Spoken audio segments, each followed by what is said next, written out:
नमस्कार, जय हिंद दोस्तों। छत्तीसगढ़ के प्रमुख साहित्यकार और उनकी साहित्य रचनाओं को याद करने वाली इस श्रृंखला में आप सभी का स्वागत है। दोस्तों, आज की इस वीडियो में हम आपको प्यारेलाल गुप्त जी की लगभग 13 रचनाओं को याद करने का एक ट्रिक बताने वाले हैं।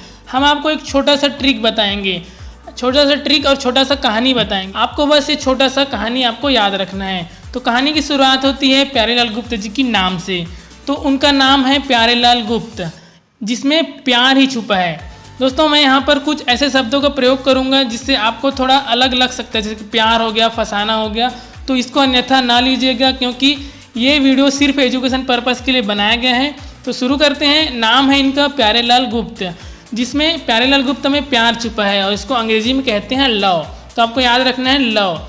तो प्यारेलाल गुप्त को एक लड़की से प्यार हो जाता है, लव हो जाता है, और वो लड़की रहती है बिलासपुर में। तो उनको उस लड़की को फंसाने के लिए, उस लड़की से मिलने के लिए प्यारेलाल गुप्त जी एक दिन, बिलासपुर की एक लड़की को फंसाने के लिए प्यारेलाल गुप्त जी एक दिन पुराना साइकिल में, अपने पुराना साइकिल में ग्रीस लगा के बिलासपुर चले जाते हैं। वहाँ जाके उस लड़की के आँखों में आँखें मिला के उन्हें पुष्पहार यानी वरमाला, पुष्पहार पहनाने ही वाले होते हैं। तभी वो लड़की रोक देती है कि रुको, मैं भी तुम्हें पसंद करती हूँ, लेकिन मैं तुमसे विवाह, तुमसे शादी नहीं कर पाऊँगी। लड़के के पूछने पर वो कहती है कि क्यों नहीं करेगी। तो वो कहती है कि फैमिली प्रॉब्लम है, मेरे पिताजी नहीं मानेंगे, लेकिन मैं भगवान विष्णु से प्रार्थना करूँगी कि मेरे पिताजी मान जाए। लेकिन अगर मेरे पिताजी फिर भी नहीं माने तो मैं किसी से शादी नहीं करूँगी, जीवन भर कुंवारी रह जाऊँगी और बैराग धारण कर लूँगी। इतना कहते ही वो चुप हो जाती है। इतने में गुप्त जी कहते हैं कि बैराग धारण करने से, शादी न करने से क्या होगा, खाने के लिए कमाना भी पड़ता है। इतने में लड़की कहती कि हमारा गांव देखो कितना सुंदर है, कोई भी मेरे को काम दे देगा, मैं किसी के घर धान लूने चले जाऊंगी। इतना कहानी हो गया दोस्तों कंप्लीट। इतना कहानी में 13 रचनाएं, गुप्त जी की 13 रचनाएं यहाँ पर है। तो हमने बात की थी सबसे पहले प्यार की, प्यार यानी लव की। दूसरा बात की थी बिलासपुर की। तीसरा बात किया था फंसाने का। और चौथा बात किया था एक दिन। पांचवा बात किया था पुराना साइकिल, जिसमें ग्रीस लगाना होता है, ग्रीस। उसके बाद आँखों में आँखें डाल के हमने बात की थी। फिर बात किया था पुष्पहार। फिर हमने 9वां बात किया था फैमिली प्रॉब्लम। फिर हमने 10वां बात किया था भगवान विष्णु का प्रार्थना करने का। फिर 11वां बात किया था बैराग। फिर 12वां बात किया था हमार गांव कतका सुंदर है। और उसके बाद 13वां बात किया था धान लूने।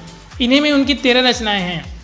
तो दोस्तों, लव से आपको याद रखना है लवंग लता, इनकी रचनाएं हैं एक लवंग लता। उसके बाद बिलासपुर से आपको याद रखना है बिलासपुर वैभव, इनकी रचना है बिलासपुर वैभव। तीसरा मैंने बात किया था फंसाने से आपको याद रखना है फ्रांस राज्य की क्रांति का इतिहास। फिर चौथा आपको याद रखना है एक दिन। वो एक दिन जाते हैं अपनी प्रेमिका से मिलने, तो आपको उनकी रचना याद रखना है एक दिन। फिर मैंने बात किया था पुराना साइकिल। तो पुराना साइकिल से आपको याद रखना है प्राचीन छत्तीसगढ़। उसके बाद मैंने बात किया था वो आँखों में आँखें डाल के। उससे पहले मैंने बात किया था ग्रीस। तो पुराना साइकिल में ग्रीस लगाते हैं, तो उसमें आपको रचना याद रखना है ग्रीस का सुधार। उसके बाद आँखों में आँखें मिला के, तो आँखों में आँख को बोलते हैं लोचन। तो इससे आपको याद रखना है पंडित लोचन प्रसाद पांडे की जीवनी। उसके बाद मैंने बात किया था पुष्पहार उनकी एक रचना है, आपको डायरेक्ट पुष्पहार ही याद रखना है। इसके बाद मैंने बात किया था फैमिली प्रॉब्लम की। तो फैमिली का मतलब होता है परिवार यानी कि कुटुंब, जिससे आपको याद रखना है सुखी कुटुंब। उसके बाद मैंने बात किया था भगवान विष्णु से प्रार्थना करूंगी। तो उसमें श्री विष्णु स्मारक यज्ञ इनकी एक रचना है, श्री विष्णु स्मारक यज्ञ आपको याद रखना है। फिर मैंने बात किया था वैराग्य धारण कर लूँगी, जिसमें आपको लाल बैरागिन आपको याद रखना है। लाल बैरागिन गुप्त जी की प्रथम रचना थी, तो आपको लाल बैरागिन याद रखना है। उसके बाद उसने कहा था कि तुम क्या करोगी, तो उसने कहा था हमारा गांव कितना सुंदर है। तो इससे आपको याद रखना है कि हमर कतका सुंदर गांव, इनकी एक रचना है हमर कतका सुंदर गांव। और सबसे लास्ट में धान लूने की बात की थी, तो इनकी लास्ट रचना है धान लुआई, इनकी अंतिम रचना है धान लुआई।